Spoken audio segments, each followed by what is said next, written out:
Thank you, Merik, and thank you, Wonder, for joining me. Before you came here, I was hearing from the audience people shouting, Wonder MVP. Is it deserved? I'm not sure if it's deserved. I mean, I think, actually, I don't even think I played that good this game, even though I'm playing Soraka, so it actually doesn't matter at all how I play. And also my role, right? It doesn't actually matter what I do. But it was pretty fun to play. The team fights we had were a bit chaotic, so it was like hard for me to show how OP my champ really was. But I think I showed it in some team fights that my team just couldn't die. They could just like run in straight forward and face check them right. So yeah, I mean, I don't ever think like a Soraka should probably get MVP, but I mean, why not? You know, I played it 3 times in a row now, so please give me MVP at some point. Yeah. Soraka top lane gets you MVP. What a time to be alive in 2020. And I mean, looking at the meta right now, I feel like it's the most open meta we had on top lane ever. Do you agree with that? If it's the most open meta, I think it could be, right? I think you can play like a lot of stuff top lane, but I also thought you could do it last year as well. I just think in general, like there's like a lot more things you can play now. Not really a lot of people play like Soraka or like the teased Sona that some people have been talking about, but it's for sure playable. But there are like still like some strong blind picks that you still have to play to be able to, well, play competitively and make the draft good, right? So. And you mentioned Sona, we saw Soraka. Is there any other stuff we can expect on top lane? I know you can't say everything because of strategic reasons, but can you tease something maybe? Well, I mean, yeah, I mean, you can expect the Sona, right? It might come out. I will not say in which situation, but okay. I have it planned, right? For me personally, I don't really think there's like any out of the box picks right now, but for sure I will come up with something for next week, maybe. I trust you on that, and we'll keep an eye out. Now, I'm really mad about you, because now in my solo queue, everyone is on Soraka top lane. So please give them some advice on how to play it right. Well, Soraka, I think in solo queue, it's like maybe a bit more difficult to play, I'm not sure, because you need to have a good team as well, right? Like if I'm playing Soraka top lane, and my team doesn't want to be the front line for me, and I just have to like be frontline Soraka. It's not good, of course. So like on Soraka, you want to avoid being the front line and have good positioning. And I think like laning-wise, it's pretty strong too. So a lot of people probably have like a misconception that Soraka shouldn't be good in lane, but it's actually like all right in lane at least. So you can try and like abuse that a bit instead of just like AFKing under your tower or whatever. Yeah, I would say that's like my 2 main points. All right, well, you heard the expert here. Now I have one more question about the meta. You've been following the LCK, right, since it started, I guess? A little bit, because yeah. I noticed that they heavily prioritize sets, blind pick, blue side, and I'm only wondering why. I mean, I think set is pretty strong. As we saw this game, Perkz was playing it mid, which it can be played mid. Maybe it can be played bot too. I don't know what Caps and Miki is like trying to do, but it's pretty strong blind pick. I mean, usually blind picks are just champions that works pretty much into every matchup, and I think Set can play any matchup in the game right now, and he can do well. And then he will always serve a purpose in the game. So even though there are champions that you would consider like better into set than others, he will still always be fine as a blind pick because, well, he's just serviceable and he's like pretty safe in general, yeah. All right, well, that's good to know, but enough about the meta now. Let's focus on the game tomorrow. Your guys are gonna be featured in Match of the Week again. It's 2 weeks in a row, and when I talked to Jankos last week, let's say some stuff were said. I was not expecting it, but some stuff were said, and you basically stormed them. So what can we expect tomorrow versus Fnatic? Well, I think Fnatic is for sure going to be like the best team we've played so far. We don't really have a lot of information on them other than what they've shown on stage. And we also, like, of course, have played against Fnatic, not with Selfmade, of course, but we have played against, well, the 4 other players in a lot of BO5s and a lot of games in general. And they are pretty good. And I mean, they probably prepared a lot for this game since, I mean, it must like mean something to them as well. And we are currently the first place in LEC, undefeated. So it would probably mean a lot to them to beat us, right? So I don't think we should go in cocky or anything. I just think it'll be a good game, and I think we will come out on top. But I think they probably think so as well. So I'm excited about this game, but that's the story for tomorrow. Thank you very much, Wonder, for the interview. Congrats on the victory again. And to wrap up the day, let's send it over to post-game lobby. Take it away.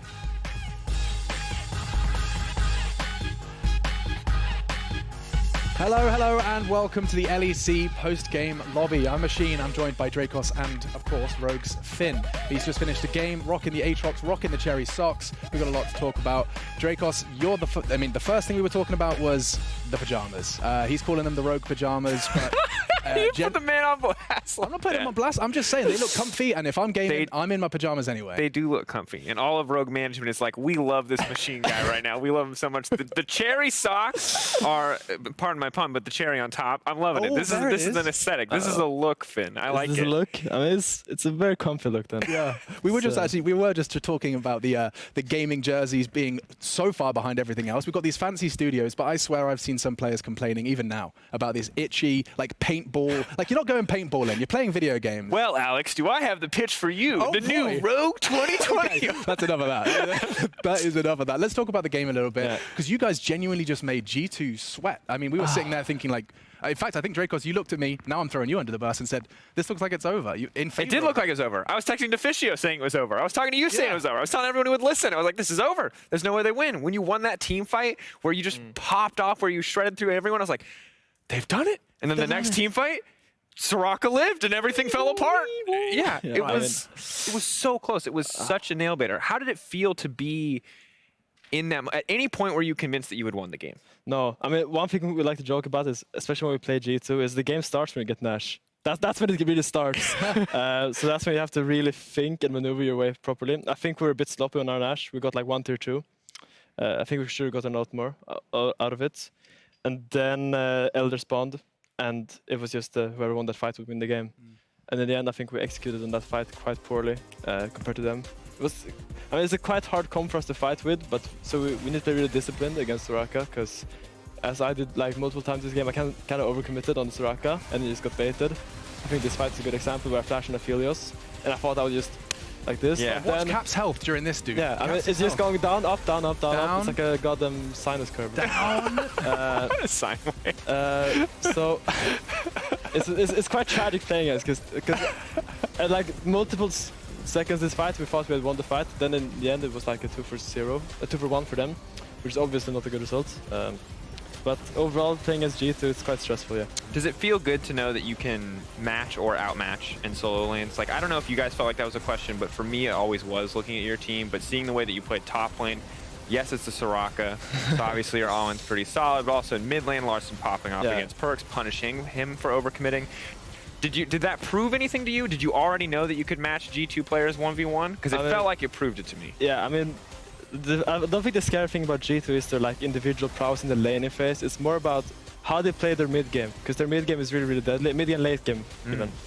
So the laning phase is not really where we feel like they are stronger than us. Yeah. It's more when you reach this mid game point that they are doing everything really smart, and you need to be really thoughtful of what you do, because if you like mess up one spot, it'll like this instantly punish you, and it's really rough to play against. Does that lead to perhaps like a shift in mentality where you're scared to get caught out, scared to make a mistake? Does that bleed into it? You get a bit more cautious, right? I have to say. We're trying to remind each other to like think of what they can do and always try to think ahead of them, but it's hard. It's actually hard. Yeah, no, interesting. And I think that actually leads nicely into what I wanted to kind of pull PGL to talk about a little bit, was this, that, you know, we use so many words when we're describing players. Consistency is one I always hear, mentality, you know, mental fortitude, all of these different words, which tend to be thrown around. But I wanted to see if we could put our thinking caps on and try and understand consistency a little better.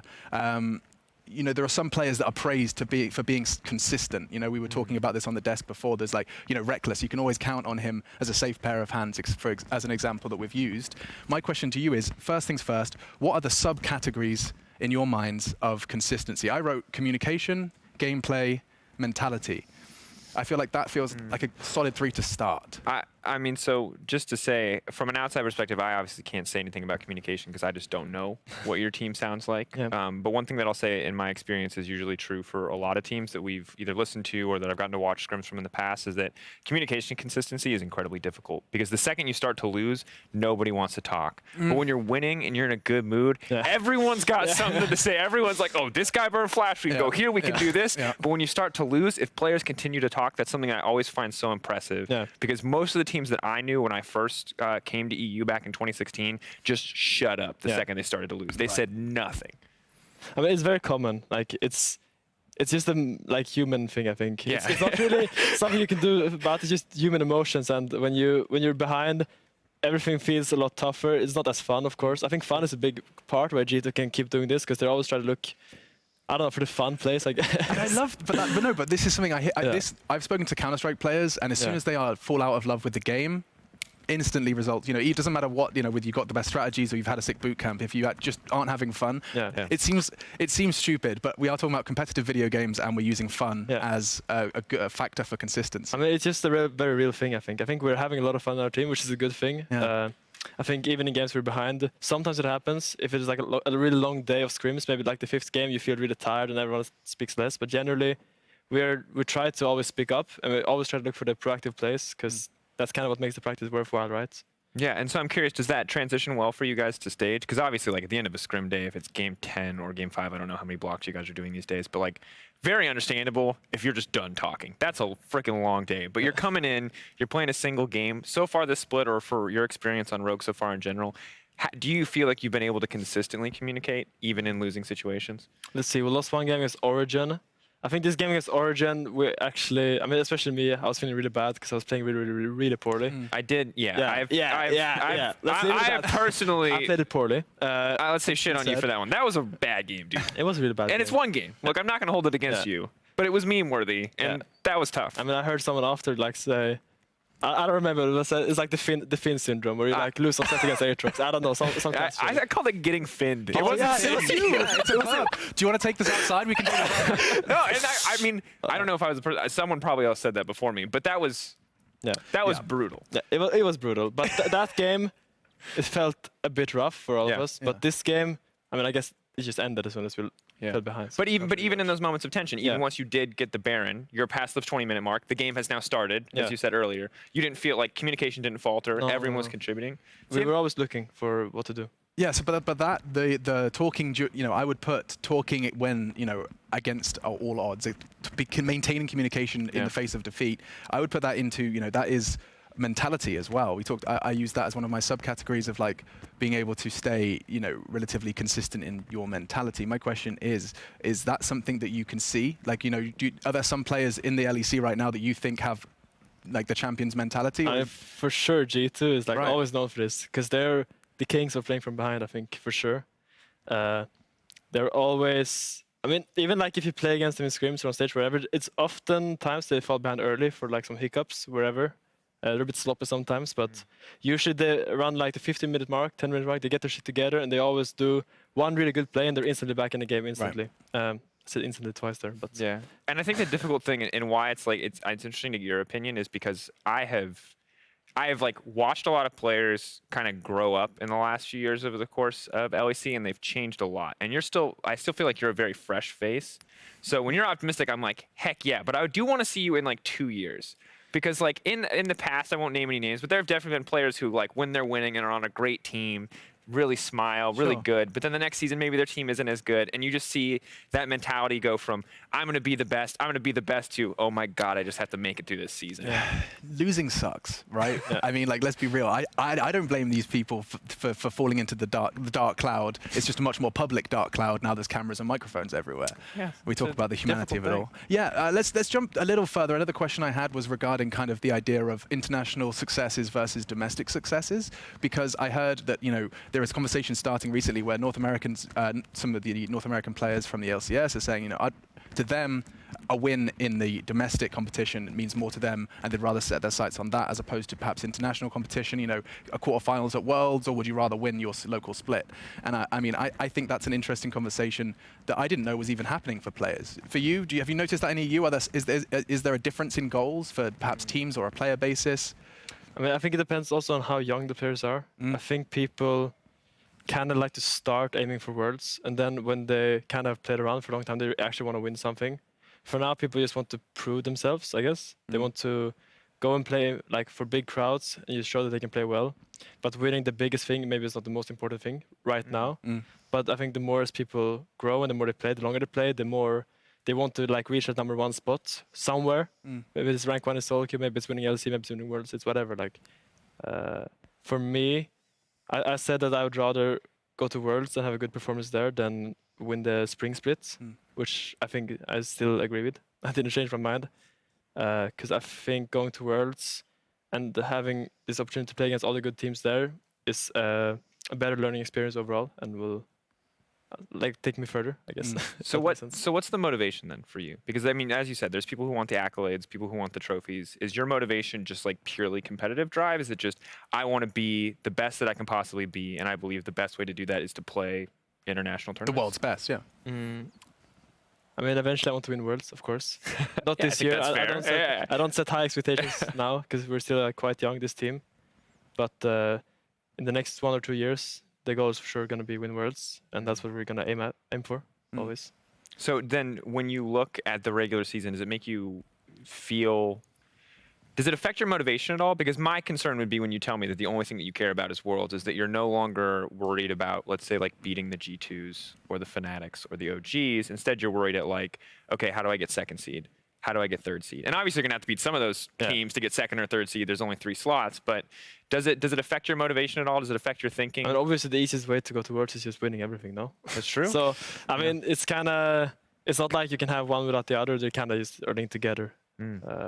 The path of least resistance is just win everything. Yeah, it's quite easy. It's just destroy the next. Which, to be honest, is much better than all I care about. For me, at least, is all I care about is the domestic title. Because don't get me wrong, I want every player here to be like fired up about the LEC title. I want that to be the thing that's mattered most. But as long as en route to your winning Worlds dream, the first priority is winning LEC on the way, I'm cool with that. No vacation before MSI. No. Cancel all vacays pre-MSI. I love how half the players on that team are just like gone, no longer associated with that team ever. But that meme will live on forever. The 2016 G2 vacation. Hey, it's a good meme. It's a great meme. I mean, look, player breaks are important, and actually, it links quite nicely into something I've been talking about with Counter-Strike and League of Legends. There's a bit of a kind of back and forth in terms of the format. Like in the open circuit in Counter-Strike, Finn, in comparison to what you've been kind of integrated into with LEC, is there is an event. You get on a plane, you go. You know, it's an MSI, it's a Worlds, but for every event essentially. Yeah. And I wonder if that makes it easier for players or harder for players. You know, what would you prefer? Would you prefer to have an MSI and a Worlds, and it's like, you know, you prepare for an event, or it's like we're scrimming, we're playing our daily games at the split? You know, it's a very different world in terms of competition. Yeah, it's hard to say. Yeah, of course. I think in the beginning, I think this could be really fun, just traveling everywhere and playing. But I think in the long run, this will maybe burn you out a bit. All the travel, I hate traveling. Yeah. I just want to stay in one place and just play, I guess. So for me, the LEC system is for sure the easier way. I can just focus on my daily routines. Like every day is quite monotone, I guess. And you just keep grinding, keep practicing. Yeah. And you don't really have a lot of uncontrollable sources like flight delays, or maybe the boot camp in Cologne is like really badly planned and there's no internet for 2 days.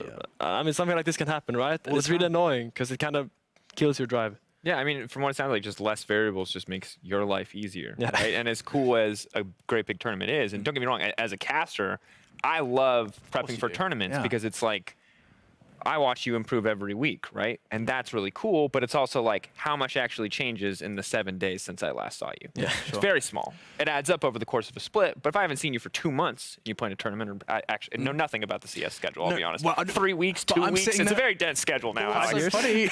Yeah, the thing I was about to say when you brought that up was like, actually, it's a similar problem for Counter-Strike, except these players, they go to Ukraine, and then next week they've got to go and play in Dallas, and then after Dallas they've got to go back to Europe and play in Sweden, and then they're just, you know, destroying themselves, and that you get this luxury of kind of being able to truly focus on the craft within a very kind of confined and clinical space. But do you see the positives as well? Do you kind of wish you maybe once every 2 months you throw? Yeah, if I told you you could play against FPX like once every 2 months. This is what I'm saying. Imagine. I'll be pretty lit. That's the trade-off, right? I mean, it's like, too much of the good thing could become bad. But definitely. It's an interesting one. But outside of our mentality discussion, something I found a lot of interest there, supporting that is the support staff. I mean, we've been talking to the coaches, but there's so many now. What's Rogue operating with now? Have you got anyone additional? So we have like 4 people in our coaching. We have a head coach, Freddy122, the OG. The OG, yes. Forward percentage, the highest one. It's a true fact. Check it up. Okay. Blumigan, our assistant coach. We have Nico, our analyst, and we have Ismail, our performance coach, which is basically like a sports psychologist kind of. So we have a lot of people around us helping us, like just making our lives easier. They're taking care of all the things so we can only focus on improving on the game and making that improvement rate easier for us to deal with. And the improvement is very, very easy for us to see. I mean, in the game, of course, like today versus G2. Now, speaking of G2, tomorrow we have got a much anticipated rematch between Fnatic and G2 as the two teams, titans of teams, will face off in our match of the week. That is going to be a spicy bad boy. You looking forward to that one, Dracos? I mean, I said it earlier. I'm really excited. I used terrible metaphors, but I'm very excited for this one. Cast versus Reckless, especially.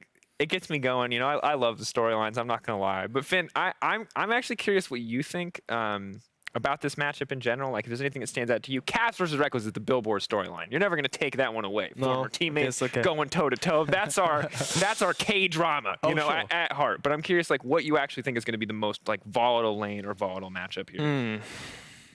I think a lot of it will be decided on bot lane as well. I think top lane this game might be spicy. Whippo likes to play really aggressive. It's fun to see. Wunder is also really talented, so it could be explosive up there. But I think primarily Fnatic as a whole likes to pull the tension down there. And I think G2 will have to match it, or I don't think they will win. Probably. I'm taking that nugget. I'm putting it in a suitcase and I'm using it tomorrow. I'm not a psychic. I don't know what will happen. Sure. But No, but it's fine. It's a theory. If you're wrong, no one's going to flame you. I think that there's going to be a lot of fighting around bot side, and whoever comes out on top will win the game. There we go. That's the best thing you can hear as a Fnatic fan, for the record. You're like, I've seen 3 TPs come into the bot line. I don't even know where the third TP came from. There's like a 6th man that shows up the second Fnatic want to play around bot. I remember the Lissandra TPing bot. Remember whatever the hell Whippo was playing, probably Aatrox or Gangplank, we'll just guess. So that's hype. That to me always means it's going to be an explosive game, because when Fnatic play around bot, they're one of the few teams that's willing to commit literally everything to playing around bot. In sometimes we'll call it int fashion, but int fashion? Yeah, int fashion, in a very inty fashion. But generally, always willing to commit. Sometimes it bites them, but they're always going to do it anyway. Yeah.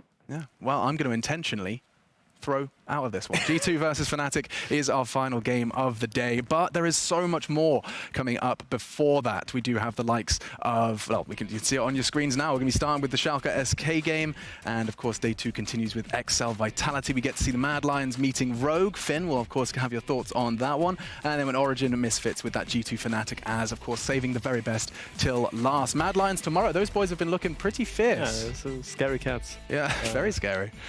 How are you feeling about your matchup against those guys?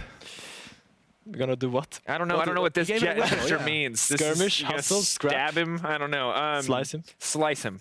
What do you? I mean, how do you feel about the matchup versus Rome? I feel pretty confident in myself. Ooh, nice. I think not gonna get finned. No, I mean maybe he'll get finned, but in the other way around. That's a use of the verb. Yeah. Nice. You get finned by Finn. By Finn. Yeah, that's good. That's like next level. But I think if we play to our strengths, if we play standard, if we play calculated, we'll win. Yeah. Okay, so you are going to be finning it up tomorrow versus Mad Lions, and we are going to be stop using your name as a verb. Cut that out now, sorry about that. And instead, we are going to be saying off our goodbyes. Now, the LEC, this has been my first day of a new year, 2020. My goodness, the start of a new decade of League of Legends. It's been an absolute pleasure, gentlemen. And if you did miss anything from the LEC tonight, be sure to check out our rebroadcast. It's starting right after the LCS Academy rush. For now, though, that is all from us here in Berlin. Fear not, we'll be back tomorrow for more of the action. Bye-bye.